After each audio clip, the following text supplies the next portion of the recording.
নমস্কার বন্ধুরা, আমি শুক্লা। আমার রান্নাঘরে আপনাদের সবাইকে স্বাগত। আজ আমি আপনাদের সাথে শেয়ার করব দুর্দান্ত স্বাদের সম্পূর্ণ নিরামিষ ওলের ডালনার রেসিপি। আমার মতো করে এভাবে একবার বানিয়ে দেখুন, ভাত রুটি সব কিছুর সঙ্গেই অসাধারণ লাগে খেতে। তবে চলুন দেখে নেওয়া যাক আমার আজকের রেসিপি। ওলের ডালনা বানানোর জন্য এখানে নিয়েছি 250 গ্রাম ওল ও একটা আলু। ওলের খোসা পুরো করে তুলে নিয়ে বড় টুকরো করে কেটে ভালো মতো ধুয়ে নিয়েছি, আর আলুটাও খোসা ছাড়িয়ে কেটে ধুয়ে নিয়েছি। এবার প্রেসারে একটা সিটি দিয়ে ওলটা নুন দিয়ে ভাপিয়ে নিয়েছি। দেখুন, ওল এরকম সেদ্ধ হবে, কিন্তু গলে যাবে না, ঠিক এরকম ভাপিয়ে নিতে হবে।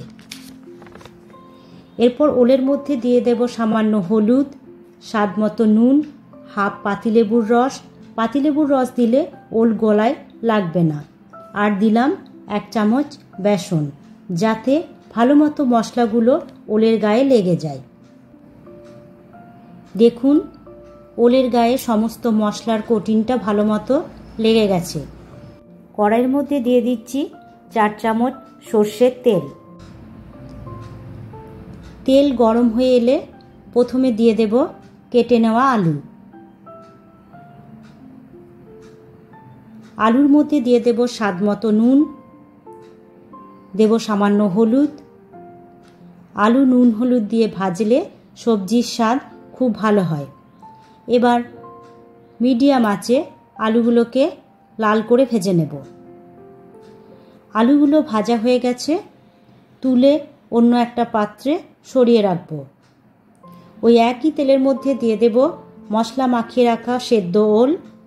ওলগুলো দিয়ে মিডিয়াম আঁচে ভেজে নেব, যতক্ষণ না ওলের গায়ে সুন্দর একটা রং ধরছে।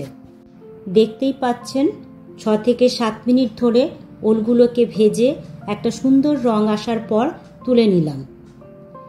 এবার রান্না করার জন্য ওই বাকি তেলের মধ্যে দিয়ে দিচ্ছি একটা শুকনো লঙ্কা, একটা তেজপাতা, হাফ চামচ গোটা জিরে। ফোড়নটাকে 2 থেকে 3 সেকেন্ড ভালো মতো ভেজে নেব। ফোড়নটা ভাজা হয়ে গেলে এর মধ্যে দিয়ে দেব হাফ চামচ হিং। যে কোনো নিরামিষী সবজিতে হিং দিলে সবজির স্বাদ দ্বিগুণ হয়ে যায়। হিংটা দিয়ে 1 মিনিট আরও ভেজে নেব। ফোড়নটা ভাজা হয়ে গেলে এর মধ্যে দিয়ে দেব কেটে নেওয়া একটা টমেটো। টমেটোটা দিয়ে 1 সেকেন্ড ভালো মতো ভেজে নেব। টমেটো ভাজা হয়ে গেলে এর মধ্যে দিয়ে দেব 1 চামচ আদা জিরে কাঁচা লঙ্কার পেস্ট, আর দেব 1 চামচ ধনে গুঁড়ো, হাফ চামচ লঙ্কা গুঁড়ো। সমস্ত মশলা দিয়ে 2 থেকে 3 মিনিট ভালো মতো কষিয়ে নেব। মশলা কষানো হয়ে গেলে এ পর্যায়ে দিয়ে দেব স্বাদ মতো নুন, দেব হাফ চামচ হলুদ গুঁড়ো, আর সামান্য একটু মিষ্টি। সমস্তটা আরও একবার 2 মিনিট ভালো মতো কষিয়ে নেব। মশলাটা কষানো হয়ে গেছে, মশলা থেকে তেল ছাড়ছে। এবার এর মধ্যে দিয়ে দেব ভেজে নেওয়া আলু আর ওল। আলু আর ওল দিয়ে 3 থেকে 4 মিনিট ভালো মতো মশলার সাথে কষিয়ে নেব, যাতে আলু আর ওলের গায়ে মশলার সমস্ত কোটিং ভালো মতো লেগে যায়, আর মশলার সমস্ত ফ্লেভার আলু ও ওলের ভেতরে ঢুকে যায়। দেখুন, 4 মিনিট ধরে ভালো মতো কষিয়ে নেওয়ার পর আমি এর মধ্যে দিয়ে দেব পরিমাণ মতো জল। জল দিয়ে ভালো মতো আলু আর ওলগুলো জলের সাথে ডুবিয়ে দেব।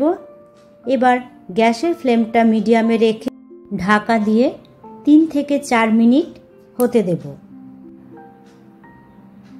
4 মিনিট পর ঢাকা খুলে দিয়েছি। আলু ও ওল 2 সেদ্ধ হয়ে গেছে। আমাদের ওলের ডালনা একদম তৈরি।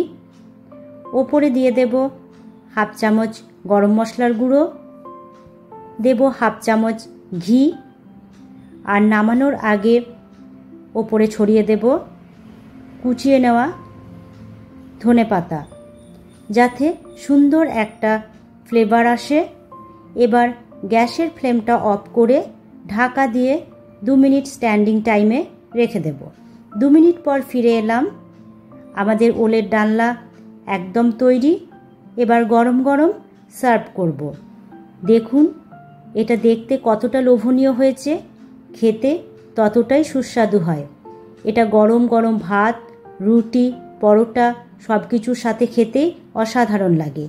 বাড়িতে অবশ্যই একবার ট্রাই করে দেখবেন। আশা করি আপনাদের সকলেরই খুব ভালো লাগবে। আমার আজকের এই রেসিপিটি আপনাদের কেমন লাগলো অবশ্যই জানাবেন। ভালো লাগলে একটা লাইক ও শেয়ার করবেন। আজ তাহলে এই পর্যন্তই, দেখা হচ্ছে পরবর্তী ভিডিওতে। টাটা।